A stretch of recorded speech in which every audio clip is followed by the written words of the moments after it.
Hello everyone, welcome to the UTC channel. આવનારી additional assistant engineer મિકેનિકલની exam માટે MCQ series શરૂ કરી છે.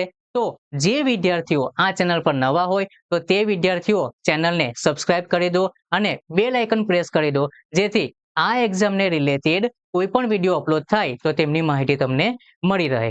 હવે આ એક્ઝામની પ્રિપેર કરાવવા માટે યુટીસી એપ્લિકેશન પર ઉજ્જવલ બેચ લોન્ચ કરવામાં આવ્યો છે. આ બેચની અંદર તમને ન્યૂલી રેકોર્ડેડ કોર્સ જોવા મળશે. અહીંયા તમને ડેમો લેક્ચર પણ જોવા મળશે. આ કોર્સની કિંમત માત્ર ₹2,999 છે અને જો તમારે વધુ માહિતી મેળવવી હોય તો અમારો મોબાઈલ નંબર 6354999091 પર તમે અમને કોલ કરી શકો છો. બરાબર. એપ્લિકેશનને ડાઉનલોડ કરવા માટેની લિંક તમને ડિસ્ક્રિપ્શનમાં નીચે આપી છે. તો હવે આપણે આ વિડીયોને સ્ટાર્ટ કરીશું. સૌથી પહેલા સ્ટાર્ટ કરીશું એમસીક્યુ નંબર 1. શું કહે છે MCQ? The property of a material which allow to be drawn into a smaller section which is known as. અહીંયા મટીરિયલની પ્રોપર્ટીઝ જે છે તે મટીરિયલની પ્રોપર્ટીઝના રિલેટેડમાં આપણને એમસીક્યુ પૂછ્યો છે. શું કહે છે ફરી પાછું સમજો. આપણી પાસે કોઈક એક એવું વાયર છે કે જેની થિકનેસ જે છે થિકનેસ જાડી છે, પણ જ્યારે આપણે તેને ખેંચીશું તો એ વાયર જે છે તે થીકમાંથી થીન થઈ જશે. તો એ ટાઈપનો જે ગુણધર્મ છે એ ટાઈપની આપણને પ્રોપર્ટીઝ જે જોવા મળશે, તો એ પ્રોપર્ટીઝને આપણે શું કહીશું? તેને આપણે કહીશું ડક્ટિલિટી. બરાબર, એને આપણે શું કહીશું? ડક્ટિલિટી. ઓકે, તો ફર્સ્ટ એમસીક્યુ જેનો રાઈટ આન્સર શું છે? Option B, ductility. ચલો સેકન્ડ એમસીક્યુ. સેકન્ડ એમસીક્યુ શું કહે છે? The change in the unit volume of a material. ખાસ ધ્યાનમાં રાખજો, મટીરિયલ જે છે મટીરિયલની અંદર વોલ્યુમમાં ચેન્જ કરવાનું છે. Unit volume, change in the unit volume of a material under tension with an increase in its poison ratio. એટલે અહીંયા તમને બધી કન્ડિશન આપી દીધી છે કે વોલ્યુમ જે છે તેમાં ચેન્જ થાય છે, ટેન્શન જે છે તેને આપણે ઇન્ક્રીઝ કરીશું, તો પોઈઝન રેશિયો જે છે એ પોઈઝન રેશિયોમાં શું જોવા મળશે? ઓબ્વિયસ છે કે પોઈઝન રેશિયો જે છે, પોઈઝન રેશિયો અહીંયા શું થશે? ડિક્રીઝ થશે. ઓકે, બરાબર. તો આ જે સેકન્ડ એમસીક્યુ છે તેનો રાઈટ આન્સર શું થશે? Option B, which is decrease. ચલો એમસીક્યુ નંબર 3. એમસીક્યુ 3 શું છે? Stress develop in material. Material જે છે, તમે કહેશો પણ મટીરિયલની અંદર ઓલરેડી જેટલા પણ સ્ટ્રેસ છે તે તો ડેવલપ થયા જ હશે. યસ, પણ અહીંયા ક્યાંની વાત કરે છે તે જોઈ લો. The stress develop in a material at breaking in extension. જ્યારે આપણે તેમને એક્સટેન્ડ કરીશું, એક્સપાન્ડ કરીશું, તો ત્યારે બ્રેકિંગ પોઈન્ટ ઉપર સ્ટ્રેસ જે ડેવલપ થાય છે તો તેને આપણે શું કહીશું? ખાસ ધ્યાનમાં રાખજો, બ્રેકિંગ પોઈન્ટ ઉપરની વાત કરી છે એટલે ત્યાં જે સ્ટ્રેસ પ્રોડ્યુસ થાય છે તેને આપણે શું કહીશું? Breaking stress. બરાબર. ભૂલે ચૂકે પણ ફ્રેક્ચર સ્ટ્રેસમાં નહીં જતા રહેતા, કારણ કે ફ્રેક્ચર સ્ટ્રેસ અને બ્રેકિંગ સ્ટ્રેસ બંનેની અંદર મેજર ડિફરન્સ છે. ઓકે, એટલે અહીંયા આપણે બ્રેકિંગ પોઈન્ટ પાસે પૂછ્યું છે એટલે ત્યાં જે સ્ટ્રેસ ડેવલપ થશે તેને આપણે શું કહીશું? Breaking stress. ડન. ચલો ફોર્થ એમસીક્યુ જોઈએ. The elasticity of various material is controlled by. એમનો મતલબ કે અહીંયા ઇલાસ્ટિસિટી જે છે, ઇલાસ્ટિસિટીની વેલ્યુ પણ અલગ અલગ હશે ને? યસ, તો ઇલાસ્ટિસિટી જે છે તે elasticity of various material is controlled by. કઈ રીતે કંટ્રોલ કરીશું? જે ઇલાસ્ટિક લિમિટ ઉપર આપણને સ્ટ્રેસ જોવા મળશે ત્યાં. બરાબર, એટલે કે ઇલાસ્ટિસિટીને આપણે કંટ્રોલ કરવાની છે, તો ઇલાસ્ટિસિટી આપણે કઈ રીતે કંટ્રોલ કરીશું? Stress at the elastic limit. બરાબર. કેમ? કારણ કે આ જ એક પોઈન્ટ એવું છે કે આ પોઈન્ટ ઉપર ઇલાસ્ટિક જે બિહેવિયર છે તે ઇલાસ્ટિક બિહેવિયર આપણને લિમિટેડ જોવા મળશે. બરાબર, પણ લિમિટેડમાં પણ ક્યાં સુધી? જે ઇલાસ્ટિક લિમિટ છે ત્યાં સુધી. એટલે આ ઓપ્શન જે છે, આ ઓપ્શન આપણે કઈ રીતે ડિસાઇડ કર્યું કે આ જ ઓપ્શન આવશે? તો મેઇન રીઝન છે, બરાબર, stress at the elastic limit. તો એનું રીઝન શું છે કે જે પણ આપણી પાસે મટીરિયલ છે એ મટીરિયલની અંદર જે પણ ઇલાસ્ટિક બિહેવિયર જોવા મળશે એ ક્યાં સુધી લિમિટેડ હશે? is limited up to elastic limit.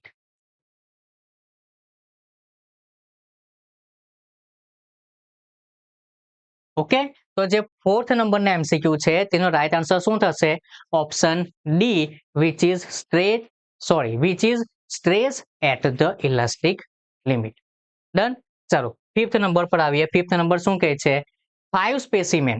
બરાબર, હવે અહીંયા આપણને 5 સ્પેસિમેન આપ્યા છે. થોડું અહીંયા ધ્યાન રાખજો. 5 specimen of a material have their lengths and diameter. જ્યારે લેન્થની વાત કરી છે તો શું કીધું છે?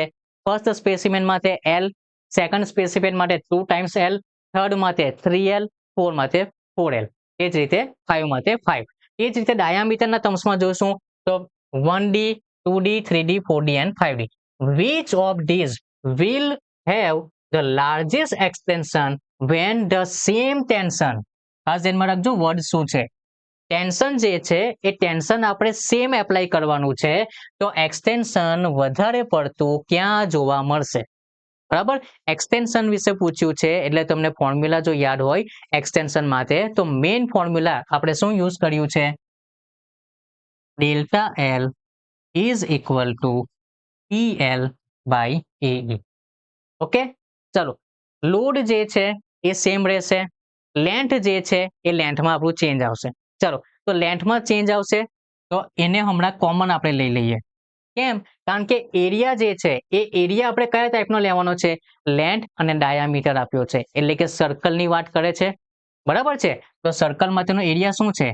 પાઈ આર સ્ક્વેર એટલે pi by 4 D square into E. હવે આ જે ટર્મ્સ છે આ ટર્મ્સમાંથી તમે જોઈ લો તમને કયા કયા ટર્મ્સ અહીંયા પૂછ્યા છે.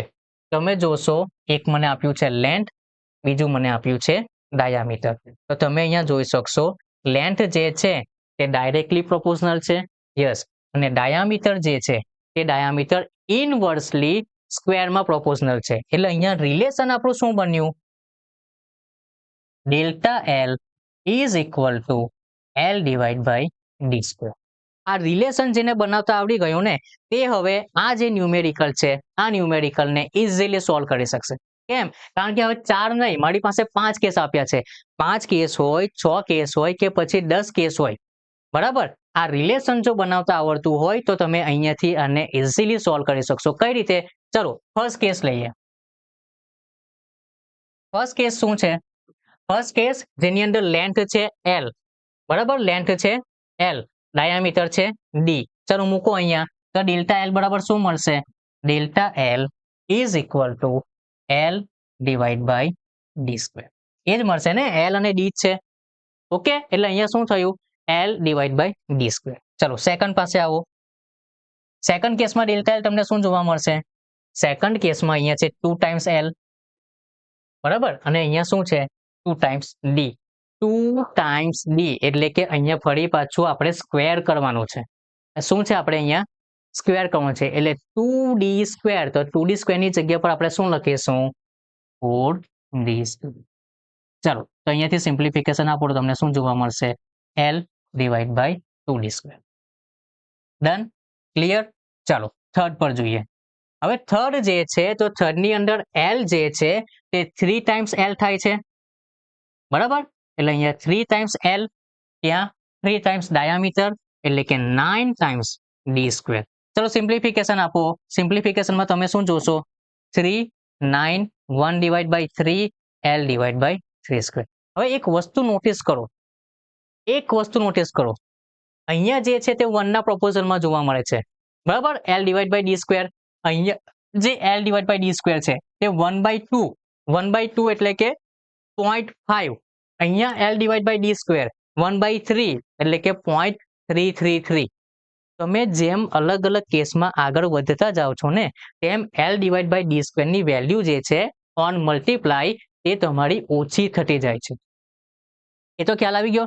ચાલો હવે જો આપણને MCQમાં શું પૂછ્યું છે? સેમ ટેન્શન માટે લાર્જેસ્ટ એક્સટેન્શન.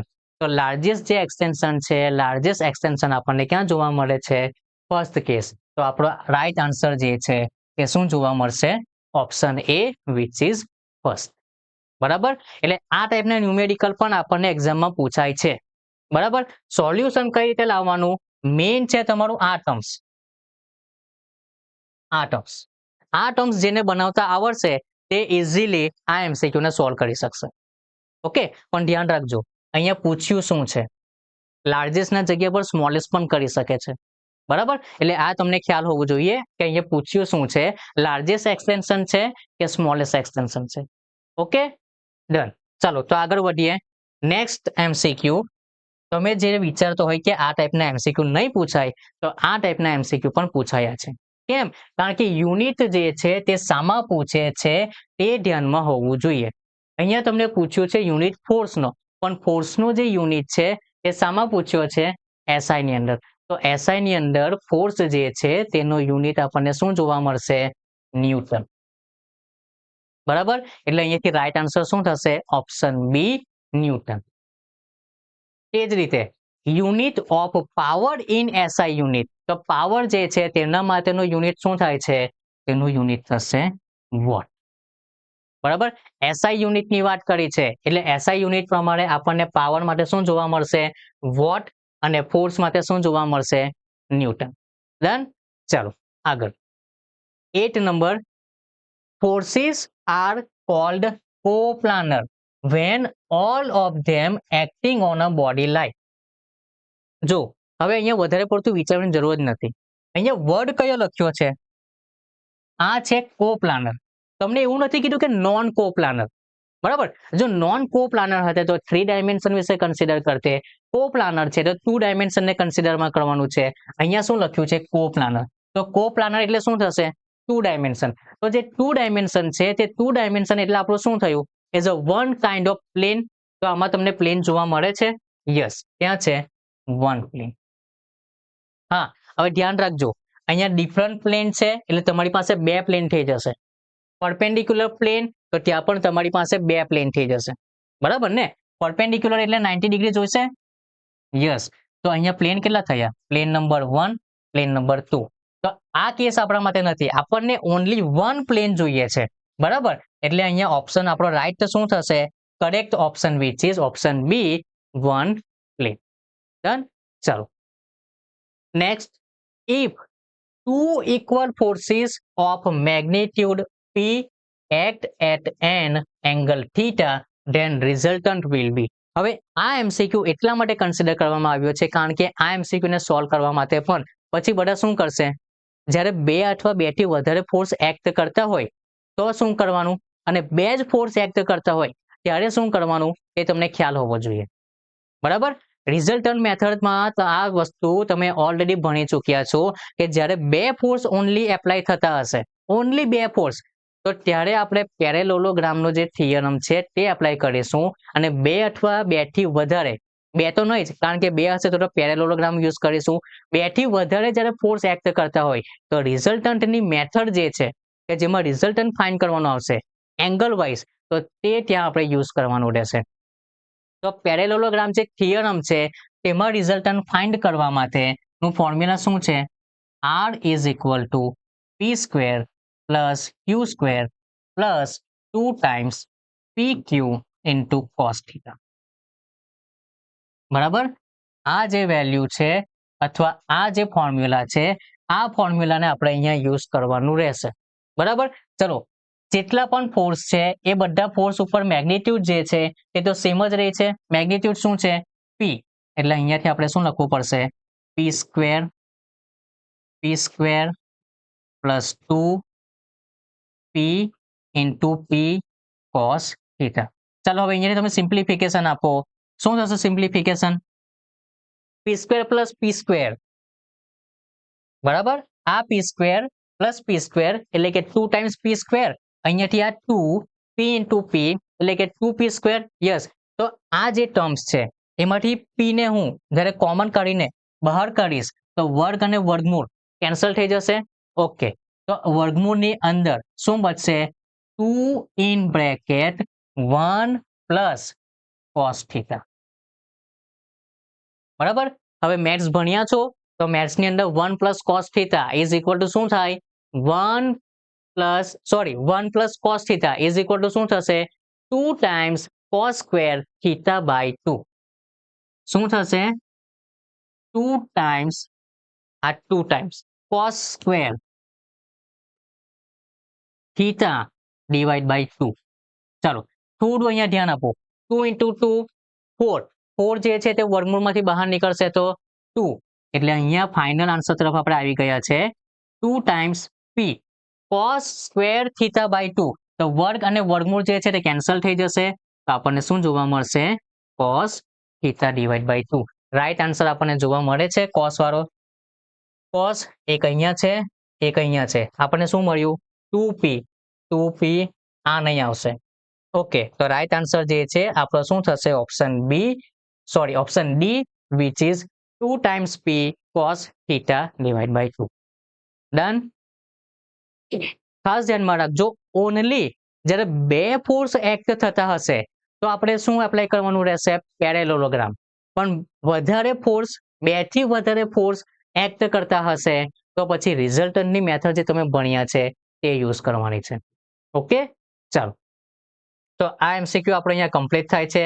આપણે આગળ વધીશું. નેક્સ્ટ એમસીક્યુ શું કહે છે effect of force on a body depends open એટલે બોડી જે છે તેના ઉપર ફોર્સની ઇફેક્ટ જે થતી હશે તે શાના પર ડિપેન્ડ રહેશે. First one magnitude. Yes magnitude તો આપણે હમણાં જોયું કે મેગ્નિટ્યુડ આપણને જોવા મળે છે. ડાયરેક્શન હા ડાયરેક્શન પણ જોવા મળશે બરાબર ને. ટેન્સાઇલ છે કમ્પ્રેસિવ કયા ટાઈપની છે. Position or line of action. Yes line of action ક્યાંથી પસાર થાય છે. અને last one all of the above. તમે જોઈ શકો છો કે ત્રણે ત્રણ ઓપ્શન આપણા માટે અહીંયા સાચા છે એટલે આ જે એમસીક્યુ છે તેનો રાઈટ આન્સર શું થશે option D which is all of the above. ચલો આગળ વધીએ. Next MCQ the number of instantaneous centre. આ શું કીધું તમને આ તમને કહે છે આઈ સેન્ટર. ચલો the number of eye center for a 4-bar chain mechanism and in general for n links. તમને 4 લિંક જે છે એટલે કે 4-bar chain mechanism છે તેમનામાં તમારે યુઝ કરવાનું છે અને પછી જનરલી જ્યારે તમને n લિંક આપી હશે ત્યારે તમારું ફોર્મ્યુલા શું બનશે તેના વિશે પૂછ્યું છે. હવે તમે અહીંયા જો બધાને ઓલમોસ્ટ તો ખબર જ હશે કે આન્સર જે છે એ n into n-1 divide by 2 આવશે. એ ખ્યાલ છે બરાબર. આ જે ઓપ્શન છે આ ઓપ્શન ખ્યાલ છે. યસ પણ થોડું ધ્યાન આપો જેને નહીં ખ્યાલ હોય એ લોકોને એટલું તો ખ્યાલ હશે ને કે જ્યારે 4 લિંક આપી હોય તો ત્યારે આઈ સેન્ટર જે છે એ આઈ સેન્ટર મને જોવા મળશે ટોટલ 6 બરાબર. તો હવે એના માટે ફોર્મ્યુલા આપણને વેલ્યુ જે છે ફાઇનલ આન્સર તે મળી ગયું તો ફોર્મ્યુલા બનાવવાનું છે. યસ તો ફોર્મ્યુલા બનાવો ને. અહીંયા n is equal to 4 મૂકો 4 -1 3 ડિવાઈડ બાય 2 એટલે કે આપણને શું જોવા મળે છે 6. એટલે આપણું જે ફાઇનલ આન્સર છે તે આપણને ખ્યાલ આવી ગયો કે n-1 ડિવાઈડ બાય 2. પણ થોડું અહીંયા ધ્યાન ઓપ્શન એ પણ તમને એ જ જોવા મળે છે. ઓપ્શન બી માં તમને 4 વધારાનો જોવા મળે છે. તો હવે તમે કન્ફ્યુઝ થશો કે અહીંયા ઓલરેડી 4-bar ચેન મિકેનિઝમ પૂછ્યું છે એટલે અહીંયા આપણો આન્સર જે છે તે આન્સર 4 આવશે. અરે નહીં, જ્યારે 4 હશે 4 લિંક તમારી ભેગી થઈ હશે ત્યારે આઈ સેન્ટર જે છે તે તમને કેટલો જોવા મળે છે 6. તો પછી અહીંયા 4 તમે કઈ રીતે વિચારી શકો બરાબર છે. અને અહીંયા જેન્યુઅલી આપણને પૂછ્યું છે કે n લિંક માટેનું આઈ સેન્ટર ફાઇન્ડ કરો તો રાઈટ આન્સર જે છે તે રાઈટ આન્સર આપણો અહીંયા શું થશે option A which is n into n-1 divide by 2. હવે ક્લિયર. ઓકે આગળ વધીએ. If some links are connected such that motion between them can take place in more than one direction.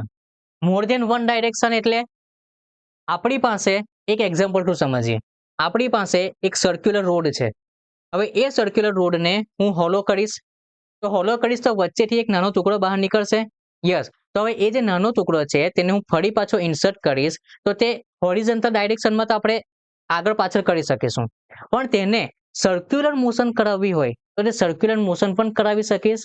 Yes એટલે અહીંયા already તે જ mention કર્યું છે કે મોર ધેન વન ડાયરેક્શન કારણ કે સર્ક્યુલર રોડ જે આપણે કાઢ્યું હતું તેને આપણે હોરિઝોન્ટલ ડાયરેક્શનમાં આગળ પાછળ તો કરી શકીશું, સાથે સાથે સર્ક્યુલર મોશન જે છે એ સર્ક્યુલર મોશન પણ કરાવી શકીશું. તો આપણે ડાયરેક્શન કેવી થઈ? More than one. તો ત્યારે આ જે 4 ઓપ્શન્સ છે તેમાંથી આપણને કયા ટાઈપની આપણને મોશન એટલે કે કયા ટાઈપની આપણને ઇક્વેશન પણ જોવા મળી શકે છે? તો એનો ઓપ્શન થશે incompletely constrain motion.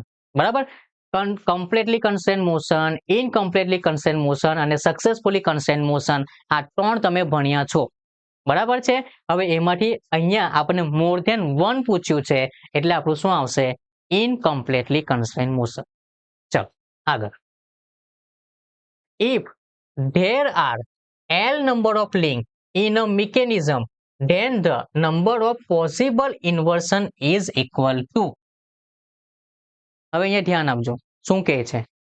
If there are L number of link, એટલે કે એક મિકેનિઝમ કે જેની અંદર નંબર ઓફ લિંક જે છે એ નંબર ઓફ લિંક આપણને કેટલી જોવા મળે છે? L. Then the number of possible inversion, તો જે પોસિબલ ઇન્વર્શન છે તેમના માટેનું જો રિલેશન યાદ નહીં હોય તો રિલેશન આ રીતે તમને જોવા મળશે. Number of inversion, okay, number of inversion is equal to number of link in mechanism. Okay, number of links in mechanism. હવે અહીંયા જો અહીંયા તમને શું કહેવા માંગે છે કે કેટલી નંબર ઓફ લિંક છે? L. તો જે નંબર ઓફ ઇન્વર્ઝન જે છે એ નંબર ઓફ ઇન્વર્ઝન પર તમને કેટલા જોવા મળશે? L. ઓકે, તો રાઈટ આન્સર શું થશે અહીંયા? L. તો ક્યાં આપ્યો છે L? ઓકે, નથી આપ્યો, અહીંયા આપણે એડ કરી દઈએ option E which is L. બરાબર, તો જે રાઈટ આન્સર છે, રાઈટ આન્સર તમારો શું થશે? Option E which is L. Okay, number of inversion is equal to number of link, બસ આ ધ્યાનમાં રાખવાનું છે. ઓકે, તો આ MCQ જેનો રાઈટ આન્સર શું થશે? Option E L. આગળ 14 ધ સ્કોટ રસેલ મિકેનિઝમ. હવે આ ટાઈપના જે અલગ અલગ મિકેનિઝમ છે તેમની અંદર કયા ટાઈપની મોશન જોવા મળશે એ તમારે કમ્પલસરી યાદ રાખવી જ પડશે. હવે અહીંયા મિકેનિઝમ કયું પૂછ્યું છે? Scott Russell mechanism. તો તેમની અંદર તમને સ્લાઇડિંગની પણ પેર જોવા મળશે અને ટર્નિંગની પણ પેર જોવા મળશે. એટલે અહીંયા શું આવશે? Sliding and turning pair. Okay, ચાલો આગળ. The example of a higher pair. Higher pair તમને ખ્યાલ છે હાયર પેરમાં શું થતું હશે? કોન્ટેક્ટ જે છે એ કોન્ટેક્ટ કઈ રીતે થવા જોઈએ? કોન્ટેક્ટ જે છે તે ક્યાં તો પોઈન્ટ કોન્ટેક્ટ હોવો જોઈએ અથવા તો લાઇન કોન્ટેક્ટ હોવો જોઈએ. બરાબર, પોઈન્ટ કોન્ટેક્ટ અથવા તો લાઇન કોન્ટેક્ટ. તો તમે જોઈ શકો છો બેલ્ટ, રોપ, ચેન ડ્રાઈવ તેમાં પોઈન્ટ અને લાઇન કોન્ટેક્ટ બંને જોવા મળે છે. ગિયર્સ અને કેમ્સ એમાં તો જોવા મળે છે. ઓલ્સો બેરિંગમાં પણ જોવા મળશે. એટલે કે 3 ઓપ્શન જે છે તેમાં આપણને જોવા મળે છે.